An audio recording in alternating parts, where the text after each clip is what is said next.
বাংলা ধারাবাহিক জগতের একটি জনপ্রিয় ধারাবাহিক হচ্ছে পরিণীতা, যেটা জি বাংলার পর্দায় রাত ৮টার স্লটে সম্প্রচারিত হয়। এই ধারাবাহিকে প্রধান ভূমিকায় অভিনয় করছেন অভিনেতা উদয় প্রতাপ সিং ও নতুন অভিনেত্রী ঈশানী চ্যাটার্জি। বলে রাখি, প্রথম থেকেই এই ধারাবাহিকে টিআরপিতে কখনো উত্থান তো কখনো পতন লেগেই আছে। এমনকি এ সপ্তাহে বেঙ্গল টপারও হয়েছিল জি বাংলার এই ধারাবাহিকটি।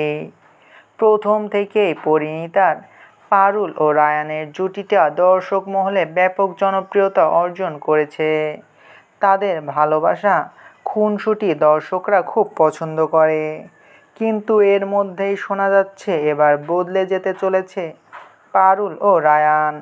কিন্তু হঠাৎ কেন এমন শোনা যাচ্ছে, চলুন বিস্তারিত জেনে নেওয়া যাক। বলে রাখি, বাংলার জনপ্রিয় এই ধারাবাহিকটি এবার তেলেগুতে রিমেক হতে চলেছে। ইতিমধ্যেই জি তেলেগুর পর্দায় প্রকাশ পেয়ে গিয়েছে পরিণীতার তেলেগু রিমেকের প্রথম প্রোমো, যে ধারাবাহিকের নাম দেওয়া হয়েছে লক্ষ্মী রবি মা ইন্তিকি, যেখানে পারুলের ভূমিকায় অভিনয় করতে দেখা যাচ্ছে অভিনেত্রী দর্শিনী গোড়াকে, তো রায়ানের ভূমিকায় অভিনয় করছেন অভিনেতা হর্ষ নাগপাল। বাংলার মতো এবার তেলেগুতেও দর্শকদের মন জয় করতে আসছে পরিণীতার তেলেগু রিমেক। জি তেলেগুর পর্দায় প্রকাশ পাওয়া এই ধারাবাহিকের প্রথম প্রোমো সকলেই পছন্দ করেছে।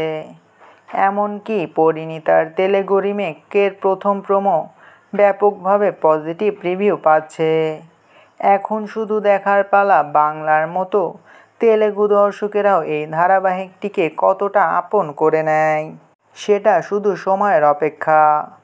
আপনার পরিণীতা ধারাবাহিকটি কেমন লাগে তা অবশ্যই কমেন্ট করে জানাতে পারেন। ভিডিওটি ভালো লাগলে চ্যানেলটিকে সাবস্ক্রাইব করে আমাদের সাথেই থাকবেন। আপনাদের ভালোবাসায় আমাদের সামনে এগিয়ে যাওয়ার শক্তি যোগায়।